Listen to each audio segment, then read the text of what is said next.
Bien, bien, bonsoir. Parasha Vayechi. Bonsoir. Parasha Vayechi.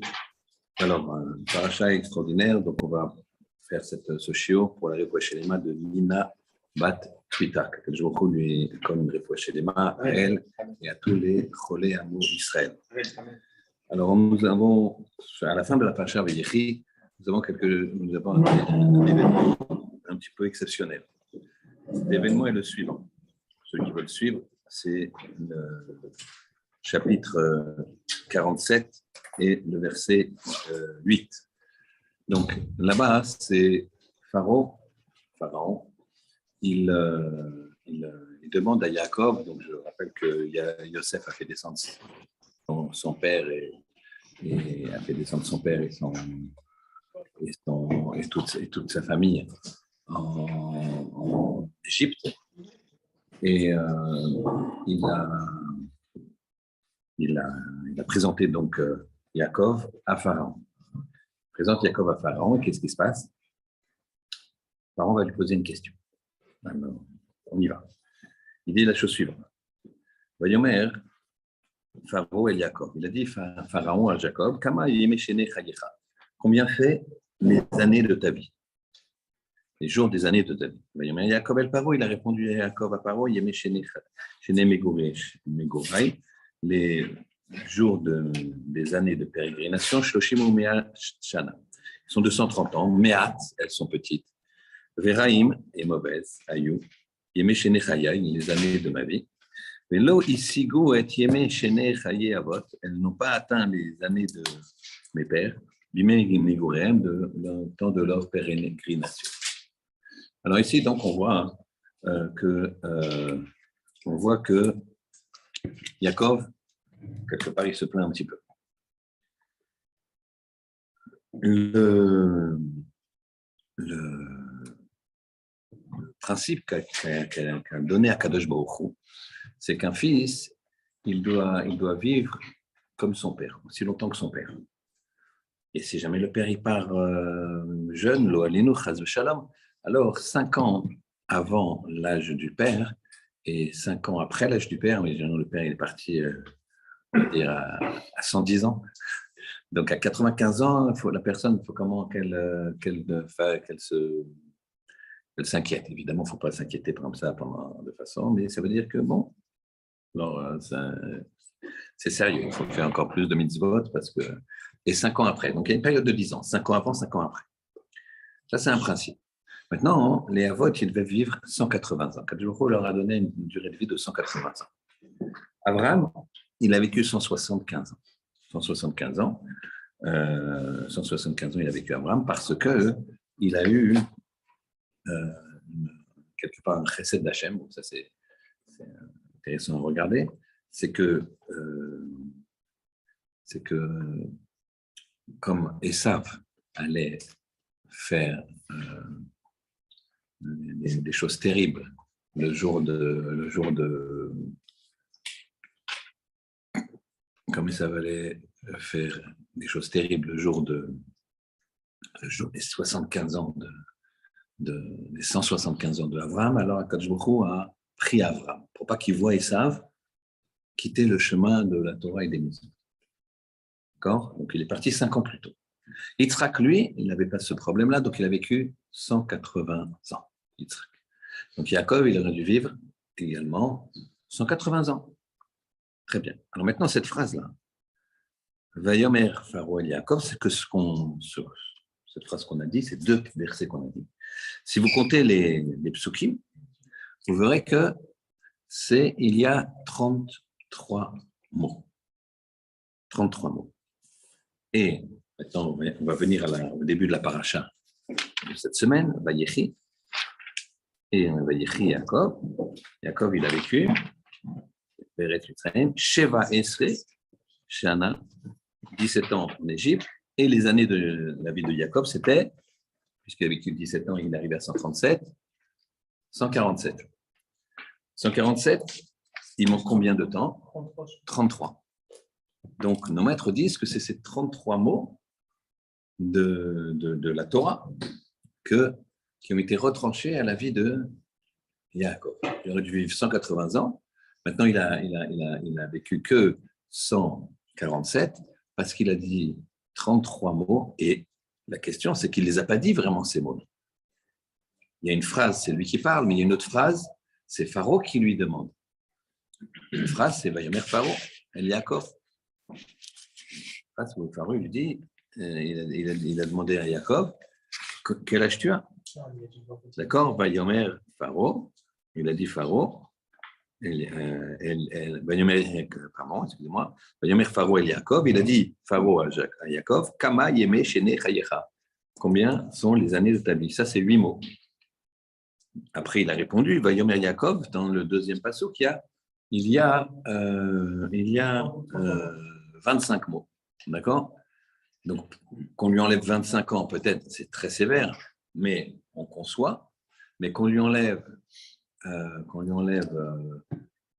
dirais-je, 33, qu'on lui compte également la phrase de Pharaon, ça paraît sévère, ça paraît un petit peu illogique. C'est la première question. Première question, on peut comprendre entre guillemets, ce qu'on appellerait, nous, une sévérité. Une sévérité, pourquoi? Parce qu'en fait, si vous voulez, plus une personne est grande et plus Akadosh Baruch Hu, il va lui exiger un niveau de perfection importante. D'accord? Sinon, si on exige un niveau de perfection important pour quelqu'un qui débute, eh bien, il n'y arrivera pas. Donc, en fait, aux grands hommes, et nous, on est très, très, très, très loin, on ne peut même pas imaginer leur grandeur, les avot. Alors, donc là, chaque mot, c'est un an. Mais pourquoi la phrase de Pharaon, elle est comptée dans le compte? Première question. On va poser une deuxième question dans la paracha de cette semaine. Un petit peu de même ordre. La paracha de cette semaine commence par le fait que Yaakov, il s'affaiblit, il sent qu'il va mourir, et il appelle Yosef, parce qu'il veut lui donner des directives de l'enterrer en Terre Sainte, et pas de l'enterrer en Égypte. Très bien. Et donc, il veut lui donner des directives, et il va venir bénir ses enfants. Il va bénir ses enfants, des très belles brachot. Mais avant ça, il va bénir Ephraim et Ménaché, les enfants de Yosef. Alors, quand Yaakov dit à Yosef de les bénir, alors, vous savez que l'aîné, il est à la droite du père. Et le cadet, il est à la gauche. C'est comme ça. L'aîné, c'est l'aîné, il a un droit d'aînesse. Et donc, comme Yosef est en face de Yaakov, et que Yaakov, il veut mettre la main sur la tête des enfants de Ephraim et de Ménaché, donc il va demander à Ephraim et Ménaché, il va leur demander d'intervertir. Yosef, il va dire à Ephraim, il va lui dire, à Ménaché, il va lui dire, va à ma droite. Alors qu'il est le cadet. Ephraim va à ma gauche. De façon à ce que quoi? Que Yaakov, qui est en face, il puisse mettre ça, parce que moi, ma main gauche, si j'ai une personne en face de moi, c'est son côté droit. Et vice-versa. Donc, il a changé l'aîné. L'aîné, il l'a mis à sa gauche, Yosef, de façon à ce que Yaakov, quand il lève sa main droite, il met la main sur la tête de l'aîné. On est clair? Très bien. Alors, le texte nous dit que Yosef s'approche de Yaakov. Yosef s'approche de Yaakov et il lui dit, il s'approche de Yaakov et il lui dit, papa, je t'amène mes enfants pour les bénir. Et voilà que Yaakov, il croise les mains. C'est-à-dire qu'en fait, il ne met pas la main sur l'aîné, il va mettre la main sur le cadet. Il y a Yosef, il dit à son père, papa, c'est pas comme ça qu'il faut faire. C'est pas comme ça qu'il faut faire. Il faut mettre la main sur celui que je t'ai mis à ta droite. C'est lui l'aîné. Et Yosef et Jacob lui disent, non, il sera grand celui-là, l'aîné sera grand, mais le cadet sera plus grand que lui. Donc il discute avec son père. Et même plus que ça, il va prendre délicatement les mains de son père, il va les poser très, très délicatement, il va les poser comme ça, Yosef, il va les remettre dans le sens comme ça. Il a soulevé délicatement, c'est son père, il soulève délicatement et il lui met sur... Et qu'est-ce que va faire Yaakov? Il va recroiser ses bras. Dans ces psukim-là, vous pouvez vérifier, il va y avoir 37 mots. 37 mots que Yosef, il dit à son père, il va dire à son père, 37 mots, il dit à son père, c'est pas comme ça, papa, ça me plaît pas, il a mis délicatement ses mains dessus. Donc, 37 mots qui vont raconter ce que je viens de vous dire. Et Yosef, il aurait dû vivre combien? Comme Yaakov, 147 ans. 37 mots, il va vivre, vous le verrez à la fin de la paracha, il a vécu 110 ans. Donc ici, on voit que par rapport au Kibbout Avraham, le respect des parents, on voit une sévérité extrême. Là aussi, c'est par rapport à Yosef, tellement grand, et Jacob aussi, bien évidemment. Mais on peut se demander pourquoi une telle sévérité? Pourquoi une telle sévérité? C'est difficile. On voit déjà une première sévérité sur Jacob, que même la phrase que Pharaon a dite, elle lui est comptée. Et ça, c'est la première question. Deuxième question, il a agi avec beaucoup de délicatesse. Yosef, il a pris doucement les mains de son père, plus sa démarche est magnifique. Il ne veut pas que son père croise les mains, donc il prend l'aîné, il le met à sa gauche. Le cadet, il le met à sa droite pour que son père il puisse ne pas se fatiguer. Donc tout ça, c'est délicat, c'est une vraie vision, c'est une vraie grandeur. Et après, il veut pas que il veut que l'aîné soit comment dirais-je, béni comme l'aîné, en tant qu'aîné, pas en tant que cadet. Donc doucement, et malgré ça, on lui compte une année par mot, 37 mots, 37 ans en moins, au lieu de 147, il va vivre 110 ans. Pourquoi cette difficulté, cette sévérité? Troisième question. On a un passouk qui nous dit la chose suivante. Il va prendre tous ses enfants, Jacob, il va les bénir. Et il y a marqué comme ça, va yivarech otam ish asher kibirkato barech otam. Un homme suivant sa bracha.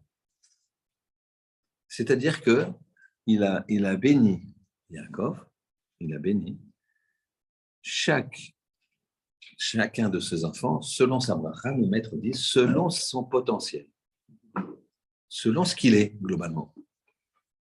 Il l'a béni selon ce qu'il est. Alors il y a une question qui se pose. Moi, je veux que tu me bénisses sur ce que je ne suis pas. D'accord? Si on me donne une bracha, j'aimerais bien qu'on me dise que je sois intelligent, que j'ai des connaissances, etc. J'aimerais bien sur ce qu'on n'a pas, mais sur ce que tu as. Donc alors, donc je reprends les 3 questions. Première question, Yaakov, il aurait dû vivre 180 ans, il a 33 années de moins. Pourquoi? Parce qu'il a discuté avec Pharaon. Il a dit, mes années, elles ne sont pas bonnes, etc. Et donc, il y a 37 mots, il a 37 années de moins. 33 mots, il a 33 années de moins. Donc, au lieu de 180 ans, il va vivre 147 ans. C'est extrêmement sévère, apparemment. Et surtout, la phrase de Pharaon, elle lui est déduite en tant qu'année aussi. Alors que c'est Pharaon qui parle. Il dit, quel âge tu as? Et ces mots-là, ils s'ajoutent à la réponse de Yaakov. Donc pourquoi la question ici, c'est pas tant la sévérité, mais surtout pourquoi on inclut dans le conte les mots de question de Pharaon. Deuxième question, Yosef, d'accord? Yosef, il va voir son père avec une grande délicatesse, etc. Il soulève Jean tout doucement, ça ne va pas. C'est tout cet épisode-là, il y a 37 mots, il aura 37 années en moins. Et au lieu de vivre 147 ans comme son père, il va vivre 110. Là, on peut dire qu'il y a vraiment une sévérité, parce que dans le premier cas, Yaakov, il s'est plaint. On veut juste savoir pourquoi la question de Pharaon, les mots de la question de Pharaon, elles sont dans le conte. Mais sinon, il s'est plaint. Pour comprendre, il ne faut pas se plaindre. Deuxième, mais Yosef, il agit très très bien. Il le place à ça, il fait attention que son père, doucement, c'est étonnant.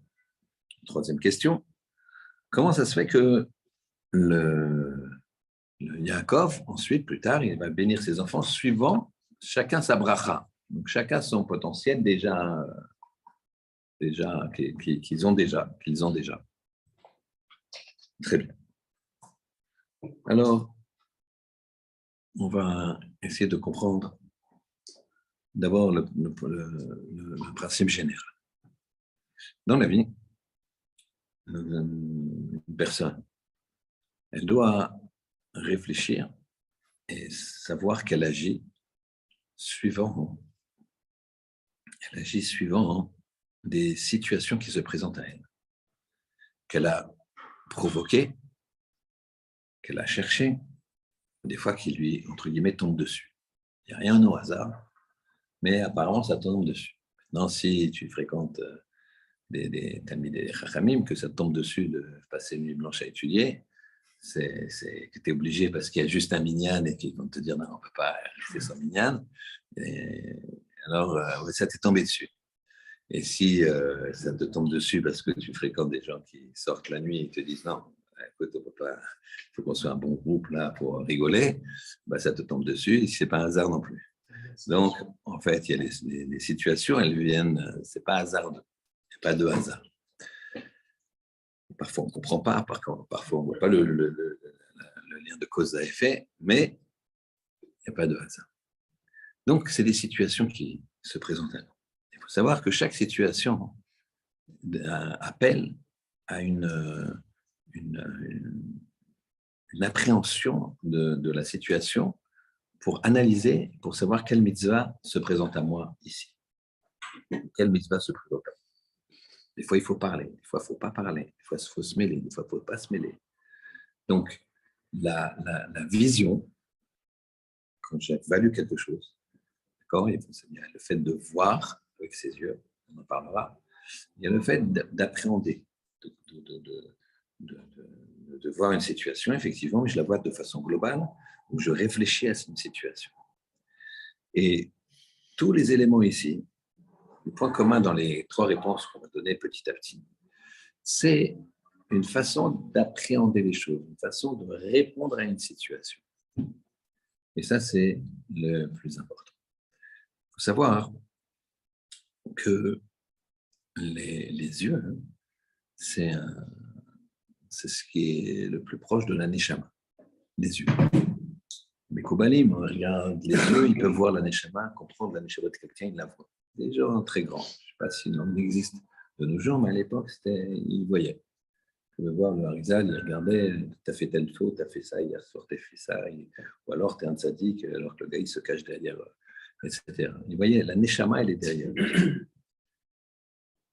Les yeux,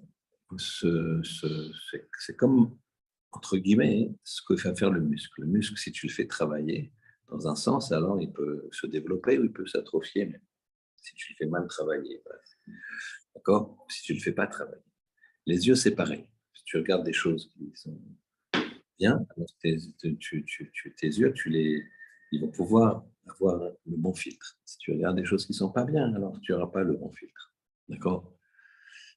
Et à ce moment-là, si tu n'as pas le bon filtre, alors tu ne peux pas bien apprécier la situation. Si tu as le bon filtre, eh ben, tu vas apprécier de façon...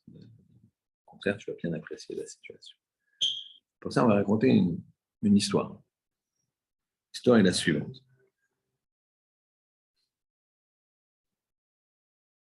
Il y avait une femme aveugle, non-voyante, qui cherchait à se marier. Donc évidemment, elle n'espérait pas quelqu'un qui voit. Et donc un jour, on lui a présenté quelqu'un qui était non-voyant comme elle. Et ça a matché, comme on dit. Et ils se sont mariés. Et ils ont vécu ensemble, comme un mari et une femme, avec leur handicap tant bien que mal. Et puis, au bout de plusieurs années, la femme commençait à déprimer en disant « Je ne supporte plus d'être aveugle. Je ne supporte plus. Il faut qu'on fasse quelque chose. » Ils se renseignent, on leur dit « On peut faire une greffe des yeux. Ça coûte très, très, très cher. » Alors le mari, il se dit « Écoute, je vais travailler encore double, faire des heures supplémentaires. Je vais travailler pour essayer de t'offrir cette greffe des yeux. » Une fois qu'il a une somme assez colossale, ça prend encore des années.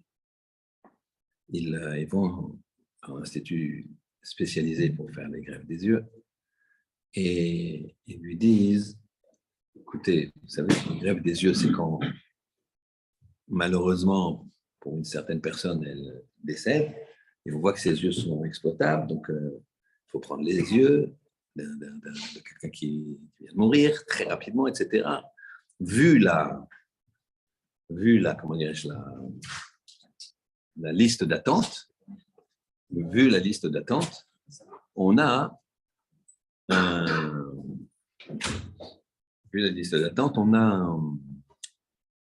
a les probabilités qu'elle passe, c'est à peu près dans 20-25 ans. Vu la liste d'attente, les gens qu'on a, et le peu de cas qu'on a. Ils rentrent chez eux, ils sont déprimés. Elle pleure, lui, qu'est-ce qu'il fait? Et puis, 2-3 semaines plus tard, coup de fil, le directeur de la clinique dit « Il y a une place qui s'est libérée, ça correspond à votre profil, vous pouvez venir. » Très bien. Elle est folle de joie, elle va, se fait une opération, et ça marche. Et là, elle est, vous imaginez, quelqu'un qui n'a jamais vu, qui regarde, qui voit la beauté de la nature. Nous, on ne se rend pas compte puisqu'on croit que c'est normal. Mais quelqu'un qui a eu un problème, qui a eu un handicap et qui recouvre cet handicap, ben, c'est évident qu'il va comprendre bien comment les bienfaits d'Hachem. Des fois, les gens ils se disent est-ce que je fais un enfant, je ne fais pas d'enfant, on est un peu jeune, on a déjà un ou deux et c'est fatigant, etc. Mais s'ils avaient eu du mal à avoir des enfants, ils ne se poseraient pas la question comme ça. Les gens qui ont du mal à avoir des enfants, je peux vous assurer, c'est une détresse, c'est une douleur terrible. Et d'autres, ils te disent bon, ça va, j'ai déjà un, on va voir, 2, 3. C'est bon, chez l'homme qui décide, c'est pas. Très bien. Quand il nous manque quelque chose, à ce moment-là, on s'en rend bien compte de cette valeur. Donc, elle se rend compte, elle voit, elle regarde, c'est extraordinaire. Son mari, lui, est aveugle. Et à un moment, au bout de quelques semaines, il lui dit écoute, tu sais, je suis embêté de te dire ça, mais je ne peux pas rester comme ça bloqué avec un mari non-voyant. Voilà, je suis désolé, je demande le divorce. Je demande le divorce parce que voilà, je peux pas, il faut que je voie la vie, il faut que je voie les montagnes et tout, la mer. Je suis pas encore parti parce que je m'occupe de toi. Et c'est vrai que c'est merveilleux, je te remercie de tous les efforts que tu as fait, mais il dit ok, ne t'inquiète pas, je pars moi. Je suis parti. Il s'en va et là où il va, et elle reste là. Une nouvelle vie va commencer. Et puis elle regarde sur la commode de la chambre, elle voit une lettre à ma chère femme que j'aime. Elle ouvre la lettre et elle dit la chose suivante. Elle dit mon cher mari, ma chère femme, pardon. je voulais juste te dire quelque chose. Sache que moi, je n'étais pas non-voyant. J'étais voyant et j'ai vu que tu étais tellement triste que je suis venu, j'ai fait semblant d'être aveugle. Et quand tu étais tellement triste au bout de plusieurs années de mariage, d'être aveugle, alors j'ai été là, et qu'il y avait 25 ans d'attente, j'ai été voir la clinique, je leur ai dit, voilà, si je vous donne mes yeux, ils m'ont dit ça, monsieur, bien sûr, et moi je vous donne mes yeux, mais il faut que j'existe, que je sois sur ma femme, dans un délai le plus court possible. Ils m'ont dit, il faut faire des analyses, il faut faire ça, et on est dans, oui. Et ils ont appelé au bout de 3 semaines, les analyses étaient bonnes, et on pouvait faire la greffe. Sache-le. Et pourquoi je te dis ça? Je ne regrette rien. C'est pour que, avec tes yeux, tu fasses attention à ce que tu vois. Dans la vie, on peut voir des choses, comme on a dit tout à l'heure au début du shiur, dans un sens ou dans l'autre. Alors évidemment, c'est une histoire. Histoire. C'est-à-dire, ce n'est pas une histoire vraie. C'est un machal. C'est une parabole. Mais c'était bien de le faire vivre. Pourquoi? Parce que ça, la Bretagne, on le fait tous les jours. C'est nous. Il faut savoir qu'on a un corps et que la Neshama, elle est venue nous donner ses yeux. La Neshama. Elle nous venait nous donner ses yeux. Elle ne voit pas. Neshama, on lui a enlevé les yeux. Pourquoi? Parce que le corps sans Neshama, il est malheureux. Il est malheureux. Quelqu'un qui a un corps sans Neshama, il est malheureux. Pourquoi? Parce que le corps n'est jamais rassasié. Et quand il est rassasié parce qu'il a, d'ailleurs, servez-vous, quand il est rassasié parce qu'il a, c'est pas une plénitude. Souvent, ça dure quelques minutes, quelques secondes, le plaisir matériel. C'est pas une plénitude. Alors que alors Neshama, elle vient, mais en même temps, elle s'aveugle. Pourquoi? Parce qu'elle peut pas nous mettre au niveau dans lequel elle est. C'est une partie divine. Donc, elle nous donne ses yeux. Il faut savoir que les yeux dont on bénéficie, c'est les yeux de la Neshama. Et la Neshama, elle nous dit, voilà, moi, je me suis rendu aveugle pour te rendre heureux. Parce que si tu vois pas, tu vas être malheureux. Mais fais attention à tes yeux. Moi, je te les ai pas donnés pour que tu les jettes. Tu les jettes sur des images sales, tu les jettes sur des choses qui te font perdre du temps, tu les jettes pour des mensonges, les news, etc. Tu les jettes sur tout ça. Des choses qui ne sont pas intéressantes. On te fait croire de l'extérieur que c'est ça qui est intéressant, que c'est une culture, etc. Et donc, le Neshama est en train de dire au corps, fais attention, donc c'est le mari à la femme, il lui dit, fais attention maintenant que tu vois, bien, sache appréhender les choses, sache sous-peser les choses, sache positionner les choses, voir la hashkafa, comme on dit, les hashkif, c'est une vision pour entourer, les hashkif. Sache que tu vas avoir besoin de toute ta perception dans la plus grande pureté pour pouvoir être objectif et choisir le bon chemin plutôt que l'autre. La difficulté dans notre génération, c'est qu'avec un petit carré dans la main, un petit rectangle dans la main, on peut faire les pires choses. C'est très, très difficile. Il faut savoir qu'il y a un Rosh Yeshiva, ses parents ils sont venus le voir, ça c'est une histoire vraie, aux États-Unis, il s'appelle Rav Kahana, mais peu importe, dans une yeshiva. Ils sont venus le voir. Ils avaient un peu de problème avec l'enfant. C'était quoi les problèmes? C'est que les notes n'étaient pas géniales à la yeshiva. D'accord, il n'était pas très bon et les parents se plaignaient. Et lui, il avait trouvé un petit peu dur ce que disaient les parents de leur fils. Et il leur a dit, si vous avez besoin d'une bracha, à qui vous allez la demander? Si vous avez besoin d'une bracha, à qui vous allez la demander? Alors, les parents, ils ont répondu on va la demander à un gadol, on va la demander à un grand rav, on va la demander à un tzaddik, on va demander à un monsieur d'un certain âge, un zaken. Il a dit, oui, moi je vous conseille autre chose. Et je pense que la bracha, elle est encore plus puissante. Demandez là à un jeune homme qui reste propre dans notre génération. Dans cette génération où avec, encore une fois, un iPhone, Samsung, je ne fais pas de pub, avec un smartphone, on peut faire les pires des choses. Un jeune homme qui se maintient, sa bracha, elle est exceptionnelle. Parce que c'est très, très, très difficile. Chaque génération, ils ont leurs épreuves. Et cette épreuve-là, elle est incroyable, humblement dure. C'est chaque génération. Et ça correspond exactement au niveau de la génération. Yetzer Hara, il donne exactement le souci.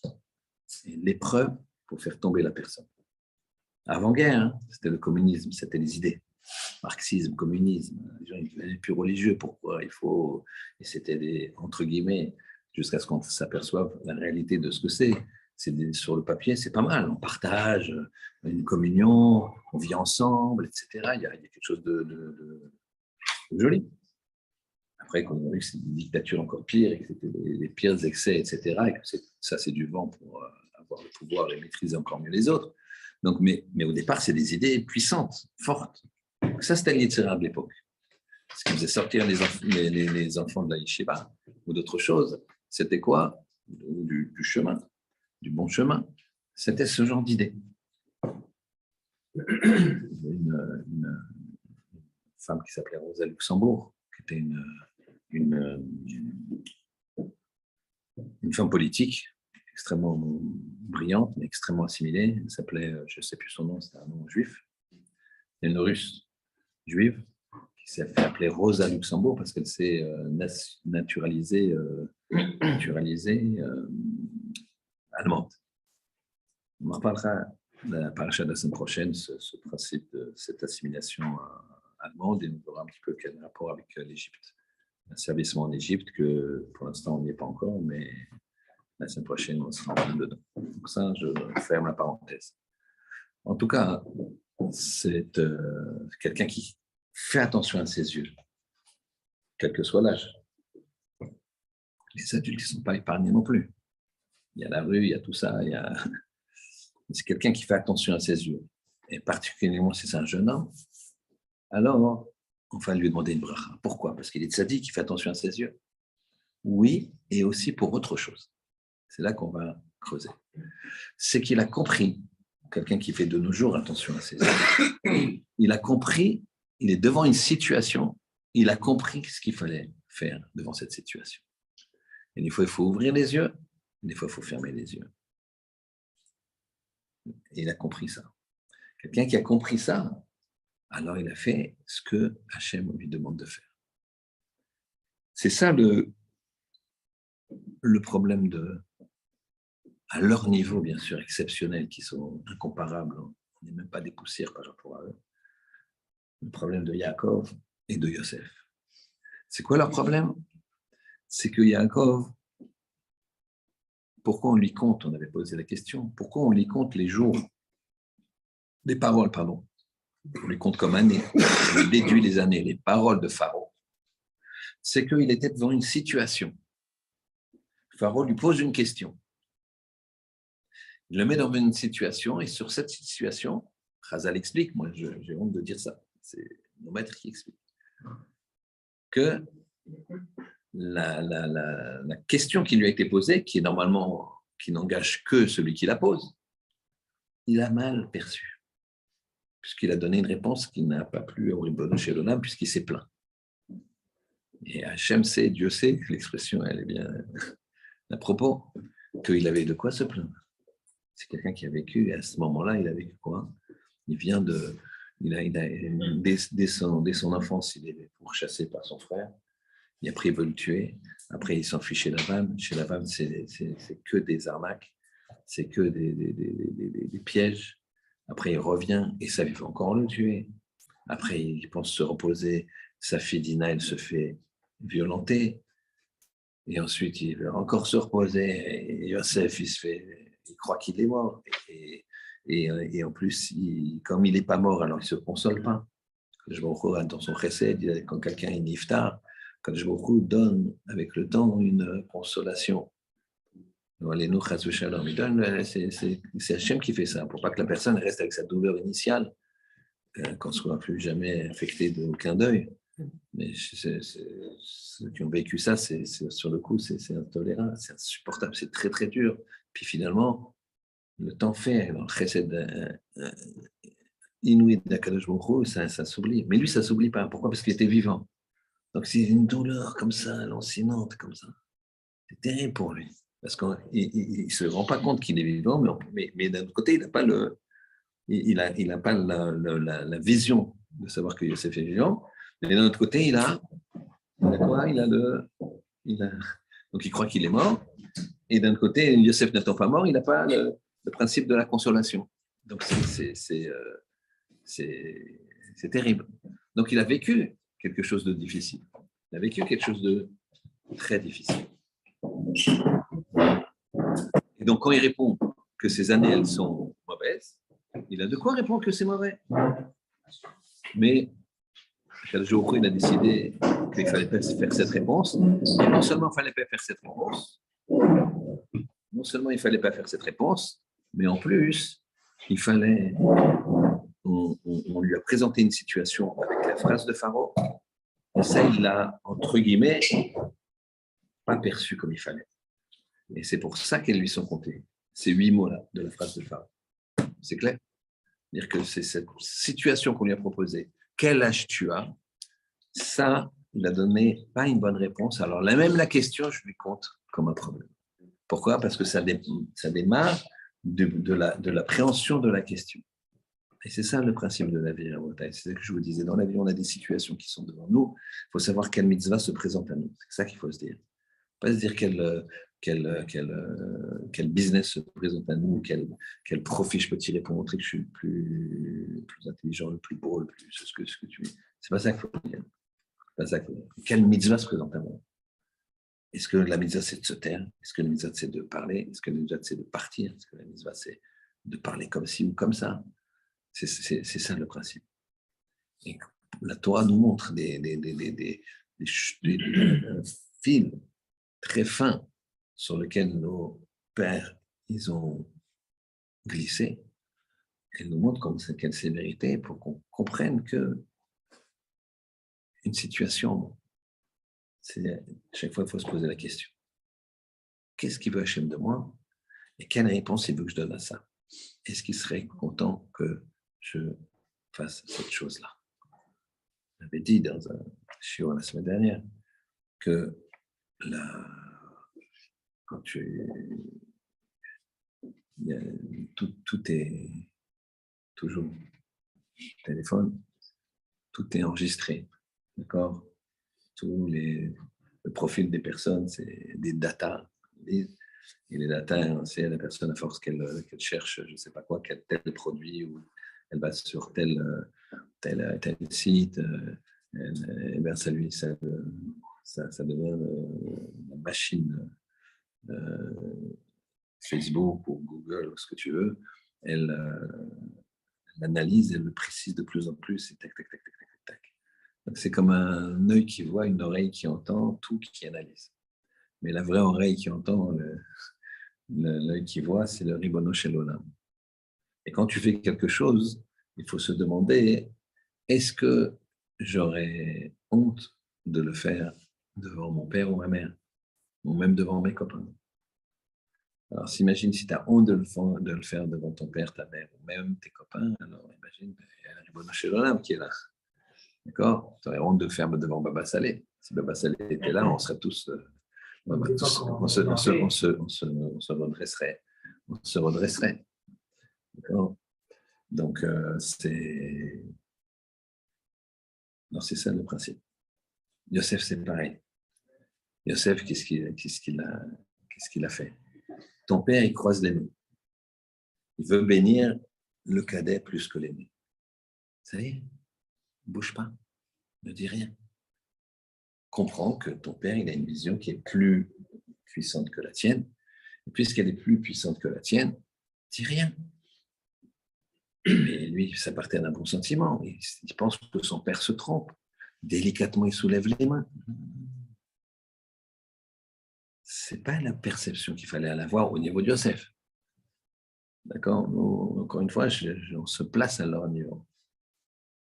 Maintenant, la troisième question.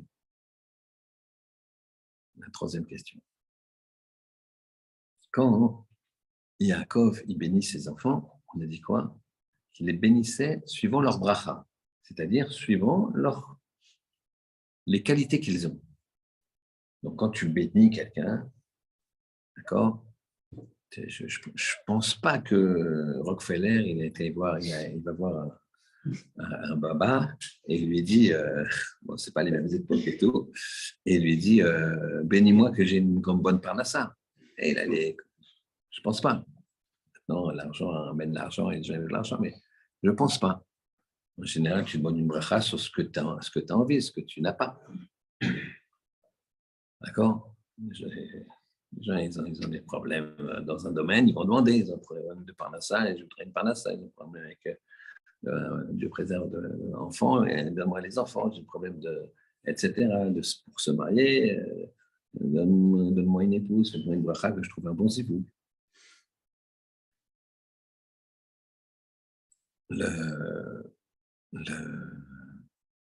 Donc, Yaakov voit chaque qualité chez ses fils et il le bénit sur la qualité. Alors ça, c'est quoi? Qu'est-ce que ça veut dire? Là, on ne comprend pas très bien. Là, il a une vision de quelque chose, mais ok, il voit la qualité en voyant, comme je t'ai dit, la neshama, etc. Il voit la qualité de la personne, il voit la qualité de son enfant, et il fait une bénédiction sur cette qualité. Alors, on va raconter une histoire qui s'est passée en Russie, dans du Chafetz Chaim. Chafetz Chaim était jeune. Il y avait une loi terrible, un des moments les plus difficiles du clan d'Israël, en tout cas en Europe de l'Est. C'était une loi qui s'appelait la loi des cantonistes. La loi des cantonistes, c'était la chose suivante. C'était que les gens, ils devaient faire à partir de 18 ans, 25 ans d'armée. Donc, 25 ans d'armée. Et les Juifs, ils étaient pris pour une préparation dès l'âge de 8-10 ans. Je vérifiais tout ça, plusieurs sources historiques. 8-10 ans, parce que je me disais 8 ans, comment ils faisaient pour tenir. Et ils allaient, leur préparation, c'était quoi? Ils les mettaient dans des familles russes, de paysans. Et là, vous imaginez qu'un petit juif de 8-10 ans qui est dans une famille russe de paysans, non seulement il perdait sa Torah, et à 8 ans, mais il le faisait travailler comme un esclave. Il a été travaillé comme un esclave. Et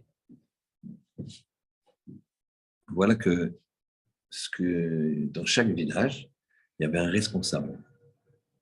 Un responsable du recensement. Le responsable du recensement. S'il ne recensait pas bien les gens, alors il vérifiait. Ils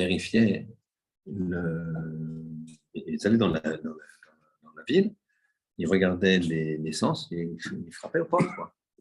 Ils vérifiaient, ils disaient, tiens, famille un tel, Goldstein, tac, tac, il y a bien 3 enfants. Il y a un qui vient de naître, tac, tac, tac.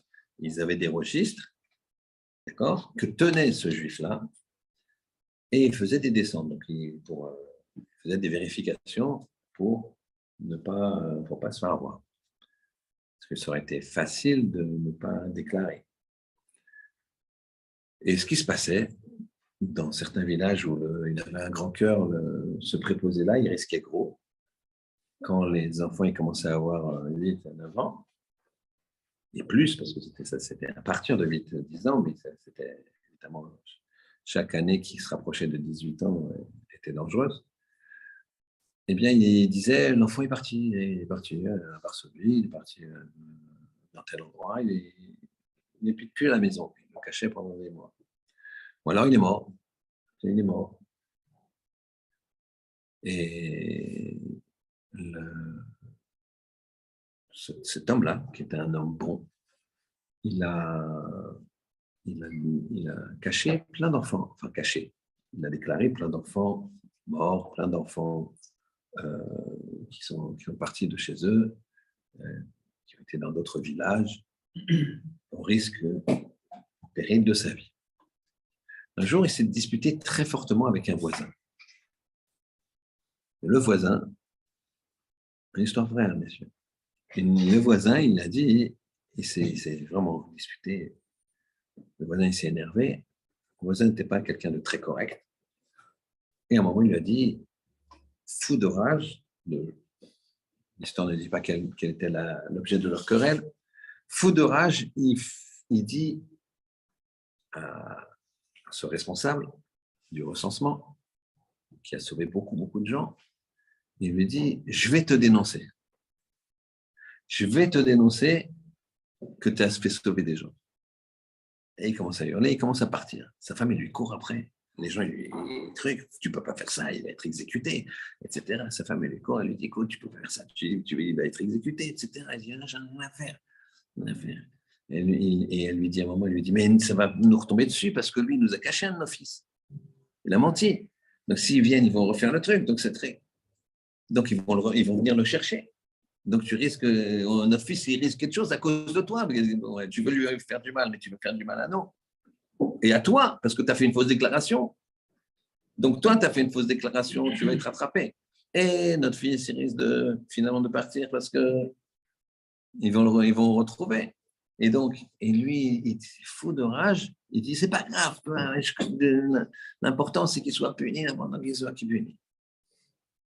Bon, Hachem, l'histoire dit qu'ils ont réussi à l'arrêter. Ils l'ont bloqué, il s'est calmé.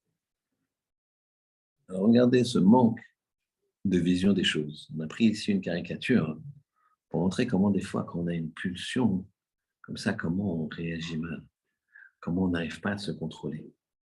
Ça, c'est avec la haine de l'autre. Des fois, c'est avec un plaisir, si ça, c'était des réunions avec des goïms d'affaires et que ça, c'est un bon hamburger, au lieu que ce soit glatte cachère, d'accord. Chacun ses épreuves. Chacun ses épreuves. À un moment, il faut avoir une vision des choses. Vision des choses. Qu'est-ce que ça m'apporte? Qu'est-ce que ça ne m'apporte pas? Akadosh Baruch Hu, est-ce qu'il veut que je fasse cette chose-là ou que je fasse pas cette chose-là? Est-ce qu'il veut que je me protège de ça ou que je ne me protège pas de ça? Il faut y aller, il ne faut pas y aller. Et sachez que c'est ça, toute la vie d'un homme. Toute la vie d'un homme, c'est des choix. Toute la vie d'un homme, c'est une vision des choses. Hachem nous a donné les yeux pour voir, pas pour les aveugler par des choses qui sont pas adéquates. Et on ne parle pas des choses qu'on peut imaginer, des choses sales. C'est aussi les fausses valeurs. C'est aussi les faux sentiments. C'est aussi le jugement de l'autre. Comment tu juges l'autre. Ça aussi, c'est une façon de voir les choses. Dans la caméra Tanit, qu'on fera notre petit quart d'heure de Gemara en fin de shiur, dans la Gemara Tanit, on voit qu'il y avait un rave qui s'appelait Abachil Kia, qui s'est comporté très étrangement. Très étrangement. C'était quelqu'un qui avait un kécher, un lien avec Hachem tellement puissant qu'il priait et la pluie lui venait. Tout le clan d'Israël priait, il y avait la sécheresse, et lui il prie et la pluie elle tombe. Alors que tout le clan d'Israël prie, les rabbinim de clan d'Israël prient, ça ne bouge pas. Lui, il prie, ça tombe. Une grande certitude. Abba Chilkiah. Et voilà qu'ils vont le voir. C'est un homme pauvre, très pauvre, qui gagnait sa vie en vendant son temps de labeur. Et il allait dans les champs couper du blé, du bois, suivant le travail qui se proposait à lui. Et voilà que les rabbinim, ils voient que la pluie ne vient pas. Grands maîtres de la génération, ils envoient des rabbinim chercher un Baal Chilkiyahu, en tout cas demander à Baal Chilkiyahu de prier pour la pluie. Voilà qu'ils vont chez lui et il n'est pas là. On lui dit qu'il est dans les champs, à tel endroit. Ils vont dans les champs, ils le voient. Ils le voient au loin, ils s'approchent. Ils lui disent bonjour, comme il se doit. Il ne répond pas. La Gemara en Brachot, elle dit que c'est quelqu'un qui dit bonjour à une personne, que cette personne ne répond pas, c'est comme s'il le volait. C'est très grave. C'est un peu comme s'il le tuait. En tout cas, pour un pauvre, c'est comme si on le tue. Pourquoi? Parce que le pauvre, il a du mal à... Il est mal à l'aise. Il est mal à l'aise. Il est là pour demander l'aumône, il est là. Alors, tu ne le calcules pas. Tu t'es pas... Ça, c'est aussi une vision. Ouais, que toi, tu es en train de prier, tu es au cotel, et puis on te bouscule, tzedaka, ou je suis en train de prier, attends une seconde. Je ne sais pas que tu ne vas pas donner, je te donne, mais attends, c'est quoi ça? Il est désespéré, il comprend. Tu es en train de prier à Hachem, mais pitié de moi, et toi, ne t'énerve pas. C'est vrai qu'il t'a bousculé pendant ce fil-là, mais mets-toi à sa place. La vie qu'il a fait qu'il n'a pas les manières qu'il faudrait avoir. Il n'a pas le recul qu'il faudrait avoir. Il a un désespoir que tu peux comprendre et que tu dois comprendre. Tout ça, c'est une question de vision en bataille. Dans la vie, c'est pareil. Tout ça, c'est une question de vision. Si tu as la bonne vision, ben en fait, tu vas être heureux. Il y a des gens, ils sont... Regardez le russe, l'histoire du russe. Il allait provoquer sa mort, la mort de sa femme, son enfant, tout, une catastrophe sur tout le village parce qu'il s'est disputé pour un fait divers avec le voisin, juste pour truquer le voisin, pour que le voisin il ait du mal. Vous voyez qu'ici, c'est un vrai problème de façon de voir les choses. Ça, c'est on va dire, quasiment le but de la vie. Comment tu as vu les choses? Vous savez, Akadosh Baruch Hu, il nous donne plein de chances. Plein de chances. Il nous tend très souvent la main, vraiment, très, très loin. Il nous prend comme ça. Viens. Si on refuse, alors il s'éloigne un peu. Donc, au lieu de te prendre là direct, il t'attrape là, il te dit allez, viens. Il t'attrape, mais du bout des doigts. Puis après, il faut que tu es là, il faut que tu avances. Puis après, et puis après, et puis après. Pourquoi? Parce qu'entre-temps, toi, tu as mis des barrières. Tu as fait ce qu'il ne fallait pas, tu as mangé ce qu'il ne fallait pas, tu as vu ce qu'il ne fallait pas, tu as travaillé ce qu'il ne fallait pas, tu as le respect des parents et ça ne va pas, etc., etc., etc. Donc voilà, dans cette histoire de Yosef, le respect des parents. Le problème, c'est le respect. C'est une situation qu'il n'a pas suffisamment analysée, Yosef. Attention, c'est ton père. Tu contredis ton père. Je ne contredis pas, je dis, cher papa, c'est pas comme ça. Attends une seconde, je te remets les mains bien pour pas que tu te fatigues. Tu vas contredire. Tu vas contredire. Tu vas contredire. C'est pas évident. Vous savez qu'au niveau Kibouda Vahem, nous, en tant que père, il ne faut pas être makpid, il ne faut pas être exigeant que l'enfant il fasse un Kibouda Vahem, comment dirais-je, à la lettre. Il y a des choses où on peut être vatran, on peut dire. Mais normalement, on ne dit pas on ne donne aucun ordre à son père, c'est une halakha. Passe-moi le petit four, s'il te plaît. Papa, c'est poli. Passe-moi, s'il te plaît, papa, les petits fours. Magnifique. Tu n'as pas le droit. Passe-moi. Tu dis, passe-moi. Tu donnes un ordre à ton père. Papa, pourrais-tu me passer, s'il te plaît, les petits fours? Pourrais-tu me passer? Pas passe-moi. On ne marche pas dans son père. La mère, c'est pareil. Si elle est... Non, je ne vais rien dire. Dans ce cas-là, elle ne laisse pas de choix.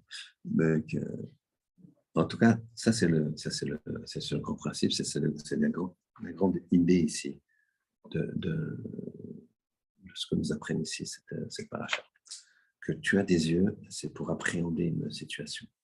Tu vois la situation, tu dois te poser, te dire comment je réagis, quelle est la mise ici, comment je dois faire.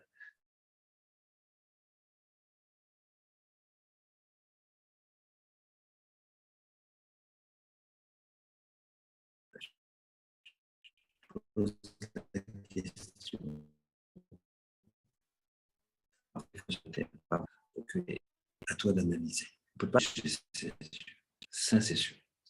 Parce que si tu ne les protèges pas, alors ta vision intérieure, ben, elle est faussée complètement. Si la personne passe sa journée à regarder des séries,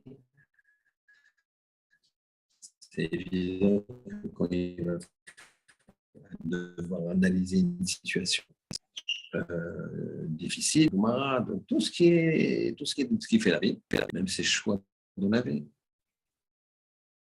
ses choix qui paraissent professionnels, ces choix professionnels, sachez-le qu'ils seront influencés par les séries qu'il a vues. Une anecdote comme ça pour finir. Une fois, j'ai discuté dans un cadre particulier avec un policier. Un policier, un commissaire.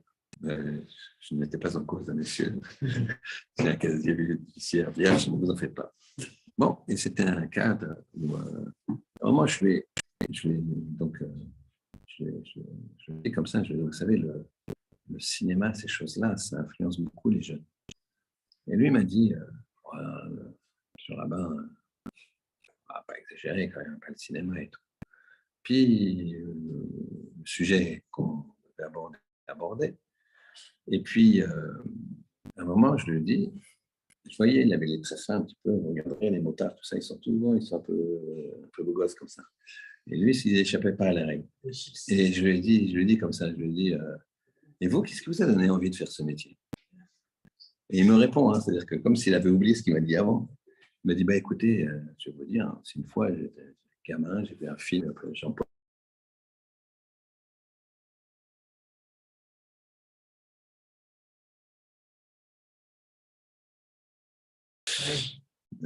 Et alors, bon, en tant que juif, on n'échappe pas à la règle.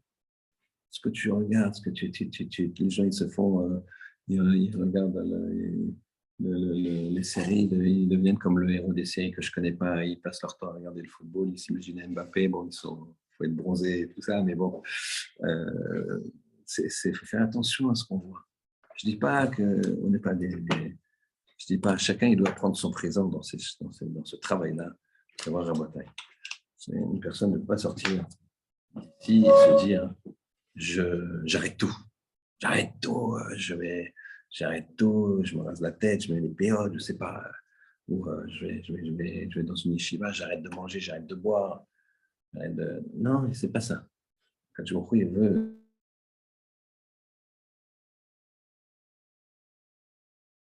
L'équilibre, c'est quoi?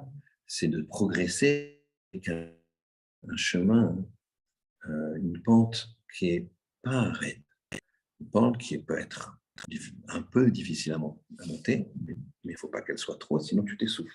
Il y a des choses qu'il faut couper par contre. Il y a des choses qu'il faut dire, ça, je ne fais plus. Vous comprenez ce que je veux dire? Le gars qui mange pas caché, il va dire, bon, je vais arrêter la viande, je vais continuer les crustacés. Tu ne peux pas dire ça, tu comprends? Tu ne peux pas dire ça. C'est dans le sens, quelqu'un qui fume 2 paquets de cigarettes, alors tu as le droit de lui dire, quelqu'un viendrait me voir, il me dit, comment je fais? Je ne peux pas, je fume 2 paquets de cigarettes, je ne peux pas. Alors je lui dirais, enlève un paquet. Je ne peux pas lui dire, garde un paquet. Garder un paquet, ça veut dire fais une avéra. Il ne sera pas capable d'enlever les 2.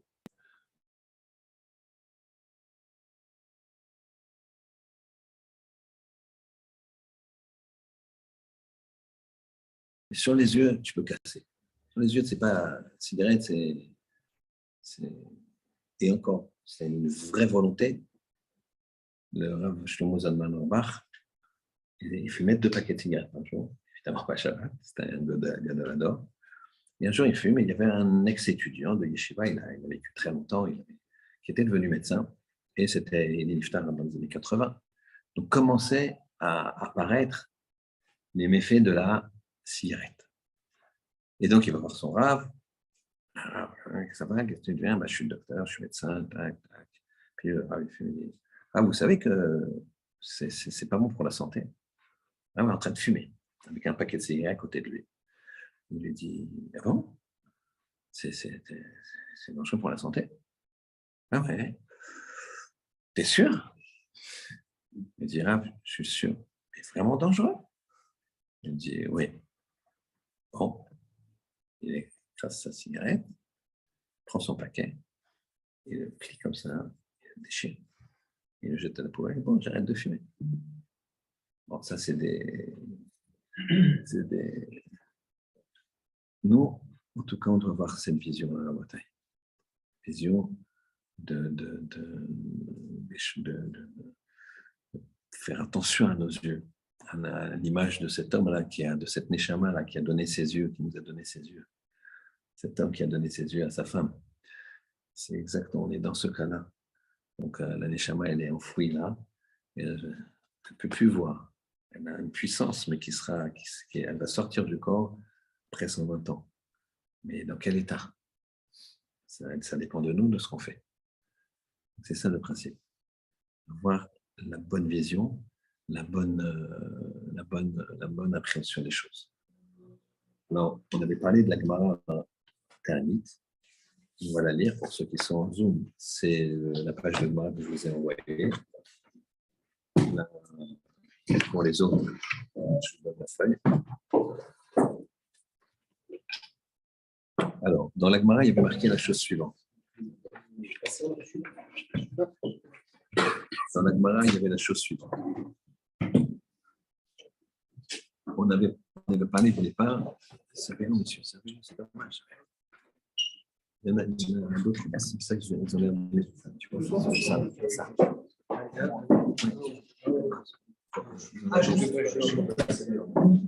Excusez-moi. Un peu de monde ce soir. Alors, dans la Gemara, il y avait la chose suivante. Monsieur s'enregistre. Le haut de la Gemara, on disait que Abba Chilkia, il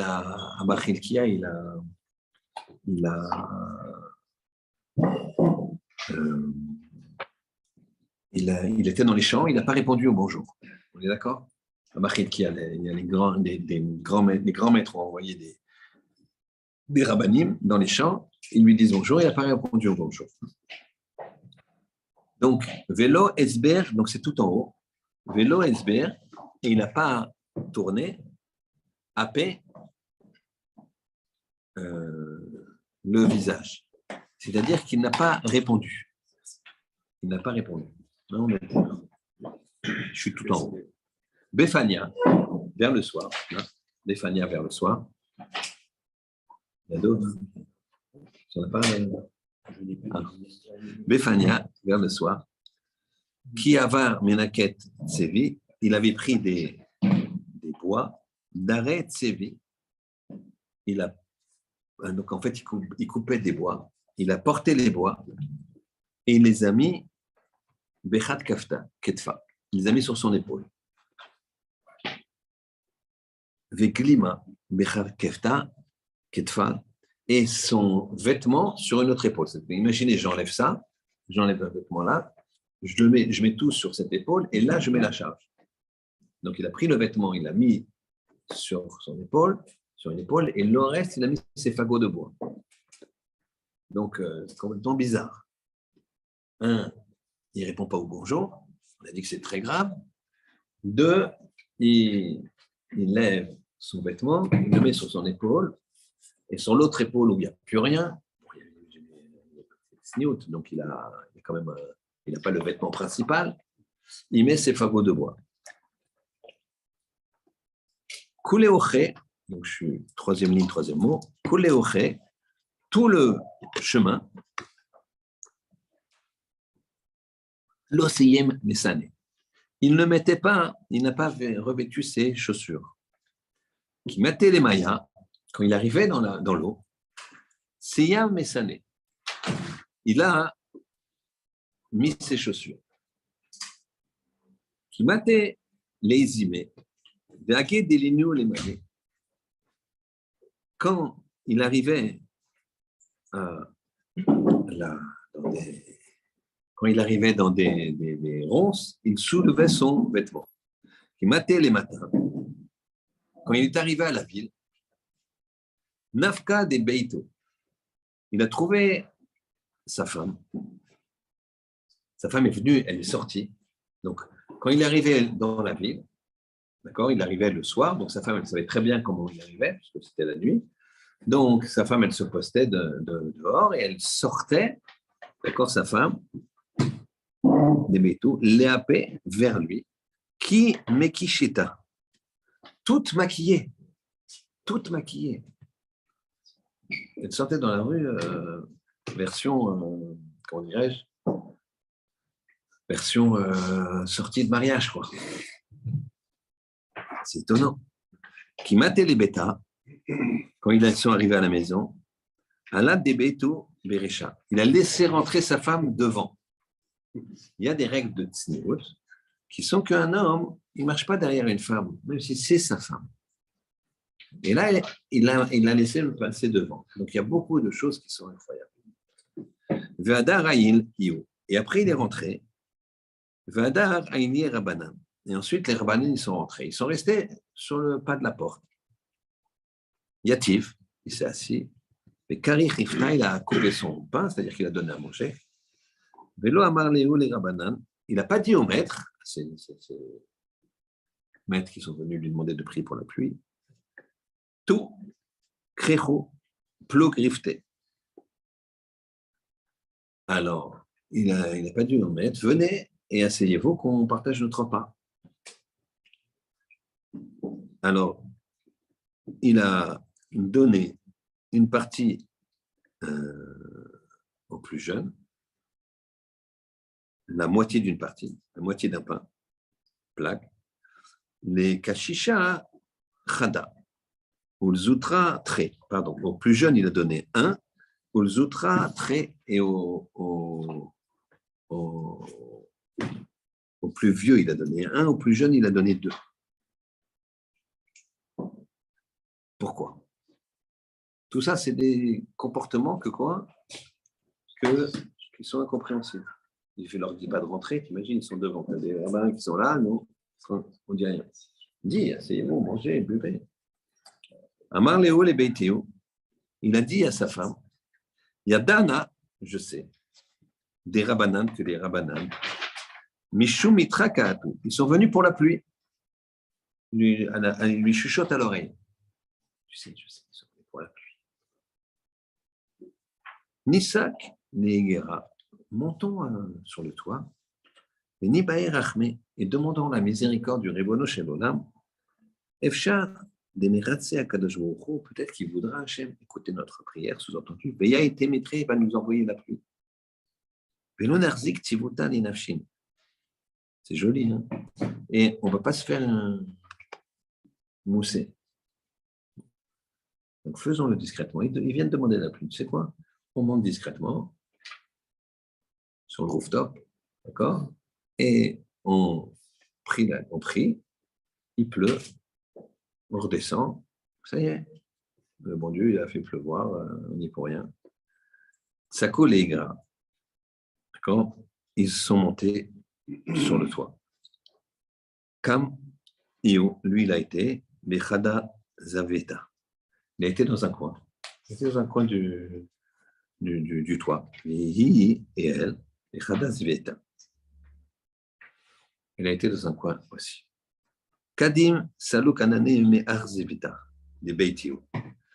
Kadim, il a devancé les nuages. Les nuages sont arrivés. Tout d'un coup, il y a des nuages qui arrivent du côté de sa femme, du coin de sa femme. Donc, en fait, ils ont été aussi de son coin à lui, mais les nuages sont d'abord arrivés chez sa femme. Kinachit, quand ils sont redescendus, Amar Léo, il leur a dit, il s'est adressé maintenant au rabbin Chilkia au rabbin. Ema yatou rabbanan, pourquoi vous êtes venus, messieurs? Amroulé, Shadrelan rabbanan, les maîtres, les grands maîtres nous ont envoyé les gabay vers toi, des marques, vers toi. Les Mibaï Rachme, Amitra, pour demander Rachmanot pour qu'il y ait la pluie.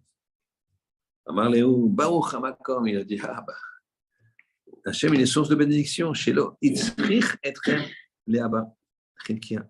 Que vous n'avez pas besoin de Abba Chilkia, en parlant de lui. Vous n'avez pas eu besoin de moi, regardez, il pleut à torrent. Amroulé, regardez, c'est très intéressant. Il a dit, ils lui ont dit, il y a Dinan. Nous savons des mitra mechamatma ou des que la pluie, elle est venue grâce à toi. On sait. Ne nous mène pas en bateau. Mais on a plein de questions. Et la lima alan, dis-nous, Mar, anémilé, des choses. On a des sujets. Des tamhelan. Des tamhelan qui nous étonnent. On a vu. Dans l'ordre. Il ne répond pas à leur bonjour. Il prend le vêtement, il le met sur une épaule, il met les fagots de l'autre. Il soulève le vêtement quand il passe dans des ronces. Il enlève ses chaussures quand il marche dans l'eau. Il met ses chaussures quand il marche dans l'eau. Il les enlève quand il marche quand c'est pas dans l'eau. Donc, ils vont lui dire la chose suivante. Ils vont lui dire, nous, par rapport au chiot, nous, on a une vision positive de toi. On veut, mais on ne comprend pas. On a du mal. Mais quand on parle il y a des situations qui se proposent, comme c'est la situation qui se propose à Jacob, à Yosef, à tous ces principes qu'on a vus dans le chiot. Et là, eux, ces rabbanim-là, ils lui disent, je ne comprends pas, on ne comprend pas, mais il y a une explication derrière. Tu ne peux pas ne pas nous dire bonjour. Quelle gravité de ne pas dire bonjour. Même quand des personnes se disputent, il te dit bonjour. Réponds à son bonjour. Il n'existe pas de ne pas se dire bonjour, de répondre à un bonjour. Etc. Et toutes ces choses farfelues qu'il fait. Sa femme qui sort toute maquillée. C'est très, très en rapport avec le sujet du chiot, par rapport aux yeux. Donc, il va me poser. Maïtama qui a vinna les marchlama. Quand on a dit au Omar, aslama, d'accord? Bonjour. Loas verlan marapé, il ne s'est pas tourné vers nous. Il ne nous a pas regardé, tu n'as pas répondu. Amarléo, sririum avay. Je suis un journalier. Je suis payé à vacation journalière. Or, nous maintenant, on a la crise de l'électricité, tout ça, de l'énergie. Donc, il va falloir, ça va couper, d'accord? À l'époque, ils n'avaient pas ça, mais leur énergie, c'était le soleil. Il fait jour, il fait nuit. Or, quand tu te vends dans les champs pour une journée, eh bien, tu vas travailler quand le soleil est là. En gardant un tout petit peu de temps pour rentrer chez toi, donc vers le crépuscule, tu vas rentrer chez toi parce que la nuit, c'est dangereux. Donc, les minutes sont comptées. Et si je me vends pour une journée, c'est une journée, entre guillemets, solaire. Et donc, si je commence à te redire bonjour, je t'ai volé un peu. Enfin, j'ai volé mon employeur. C'est ce qu'il dit. Sririum avay, vamina le ivger, ipager. Hein? Umay ta'ama, dara mar tsevi echad ketfe. Pourquoi il a mis sur une épaule les fagots, les glimara, be'echad ketfe, et le vêtement sur une autre épaule? Qu'est-ce que tu as fait? Tu prends le vêtement, tu le mets là, et là, tu mets là. C'est quoi cette histoire? Amar Léo, Taïlit Sheola, Aïta. C'est un talit qui était prêté. C'est un vêtement, le vêtement qui était au-dessus, c'est un vêtement prêté. Donc, moi, lui, un pauvre qui demande un vêtement pour te prêter, c'est pour le mettre. Ce n'est pas pour supporter des fagots de bois qui vont forcément abîmer le vêtement. Très bien. Maïtama kuleocha losiyim mar mesane. Pourquoi tout le chemin, le maître n'a pas mis ses chaussures. Tu marches, tu ne mets pas tes chaussures. Vechimate les maillas, et quand tu arrivais à l'eau, quand il est dans des ruisseaux, si masana, tu mettais tes chaussures. J'aurais pensé le contraire. Tu les mets, tu te protèges, et après dans l'eau, ça risque moins. Il va dire non, c'est le contraire. Amarléou, kuleoche, tout le chemin. Alors il y a des pierres, il y a des choses, mais je les vois. Chazina, je les vois. Je peux marcher sur un cactus, je vais marcher sur une pierre coupante, je vois sur quoi je marche. Mais il y a l'eau Chazina, dans l'eau, je ne vois pas. D'accord? Maïtama qui matait mar les izime, quand il arrivait dans des imébégés, il arrivait dans des ronces, des orties, d'alineo les manées. Il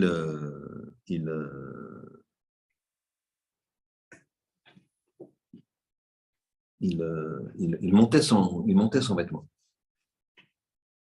Il lui répond Zema la rucha vezeno ma la rucha. Ça, ça se soigne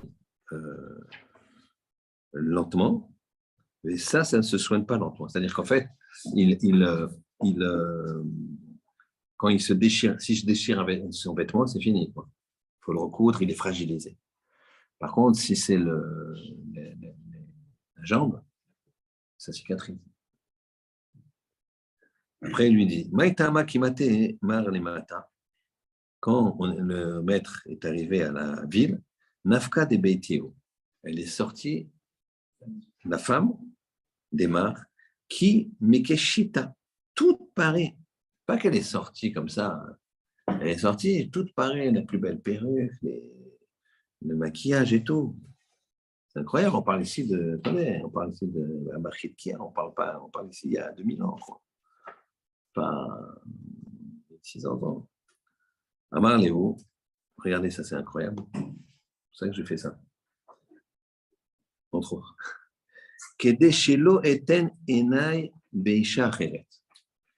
Afin que je ne mette pas mes yeux sur une autre femme. Ça, c'est vous imaginez. Et si on parle de Abachil Kia, d'accord? On a expliqué l'environnement tout à l'heure, il fallait faire attention à son environnement. On parle de Abachil Kia, que tout le clan d'Israël y prie pour la pluie, d'accord?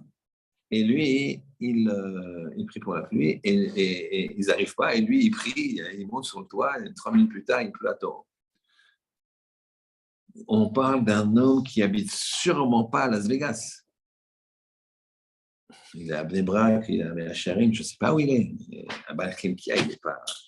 Et on parle d'une époque où quoi, hein, où les femmes, elles n'avaient pas oublié de s'habiller comme aujourd'hui. D'accord? Donc, c'est pas, même les femmes pas de mauvaise vie à l'époque, c'est pas comme ça. C'était habillé.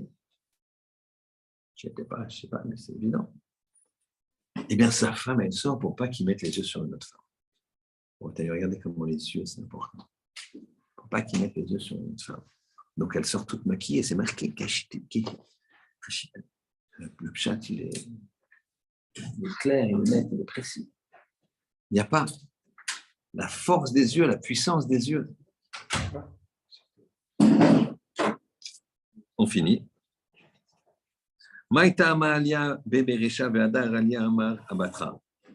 Pourquoi tu as fait marcher ta femme d'abord et tu as marché derrière? Ce n'est pas de signot, ça ne se fait pas. Il a dit Mishum de l'obit kuli, parce que moi, je ne vous ai pas badek, je ne savais pas qui vous étiez, vous. Vous êtes peut-être des rabbins déguisés. Donc, je ne vais pas marcher devant ma femme, laisser ma femme et vous derrière. Parce que si il lui arrive quelque chose, le temps que je réagisse. Là, non, je la protège. Là, j'ai un léger piquoir nefesh, donc c'est moutard de ce. Vous voyez, à chaque fois, vous avez vu la vision qu'il a à Bachil. Chaque fois, c'est une situation qu'il a bien analysé. Il y a des gens, ils auraient dit, bon, il m'a prêté le truc, il sait bien que je coupe du bois, et hop, je mets sur mon épaule. Non, lui, il a pris le truc, etc. Vous voyez ce que c'est que d'avoir les yeux ouverts, d'avoir une situation, Hachem me montre une situation, je dois prendre la meilleure chose de la situation. Je dois regarder comment je fais, est-ce que mes vêtements, j'ai le droit, je n'ai pas le droit. Hein, il y a plein de gens qui disent, ça va, il t'a prêté, de toute façon, il en a plein, lui, de vêtements. Non, c'est pas ça. Il fait attention. Et on finira. Elle va lui dire, pourquoi tu... Maïtama kikarich marifta, lo amarlan, itu kruchu. Pourquoi quand vous avez coupé le pain, tu as pas dit, venez, messieurs les rabbins, venez vous asseoir. D'accord? Mishum de lo nafisha rifta, parce que je n'avais pas suffisant. V'amina lo erzig beo berabanan tibuta bechinam. Je ne vais pas me montrer. Asseyez-vous, messieurs, asseyez-vous. Puis finalement, je coupe le pain, je donne à mes enfants. Et, désolé, j'aurais bien voulu, mais donc tu t'es fait passer pour un type bien gratuit. Donc il n'a pas voulu faire ça. Après, il peut manger. D'accord? Alors, ensuite, pourquoi tu as donné aux plus jeunes une tranche et à l'autre 2 tranches? Amar Léo, Aïe ka bébété, il y en a un qui se tient à la maison, qui est à la maison. Donc il a pu manger une autre tranche pendant la journée. Et l'autre, il a bekinishte, il a la shul, c'est-à-dire il a une shiva, et donc il ne mange pas, il est là-bas. Kadim salou kanane zebita de'ava kaime debeteu. Pourquoi les nuages, ils ont été d'abord dans le coin de ta femme? Mishum deiteta shriche beveta, parce que ma femme, elle se trouve à la maison. Veyihav rifta leani. Et elle donne le pain directement au pauvre. Le pain, il a faim. Le pauvre, il a faim. Je lui donne du pain, il n'a pas de travail à faire. C'est direct. Moi, je ne suis pas là, je lui donne de l'argent, je lui donne une pièce. Cette pièce, il achète de la farine. La farine doit bosser pour avoir du pain. Donc, moi aussi, je fais venir la pluie. Mais doucement, de la même façon que moi, je donnais aux pauvres, il y a un petit délai. Alors, Hachem, il fait pleuvoir. La même chose, de la même façon que la femme, elle donne aux pauvres direct, alors Hachem, il fait pleuvoir plus vite. Voilà un petit peu comment on voit que nos maîtres, comment ils font attention à leurs yeux et que comment Kadosh Baruch Hu, il est makpid sur la façon de voir de Yaakov, la façon de voir de Yosef, etc. Parce que c'est leur niveau à eux tellement grand que nous, qu'est-ce qu'on doit retenir de ça encore et encore, que nos yeux, c'est ce qui nous relie à Kadosh Baruch Hu, puisque notre Neshama, elle est derrière, que c'est ça qui va nous permettre de grandir. Faisons attention, en faisant non seulement physiquement, comme on l'a dit, mais aussi en ayant les bonnes visions, les bonnes appréhensions de toutes les situations qui peuvent se présenter à nous, qu'Hachem nous aide à grandir et à se rapprocher de lui dans la Torah et la Kedusha. Shabbat Shalom.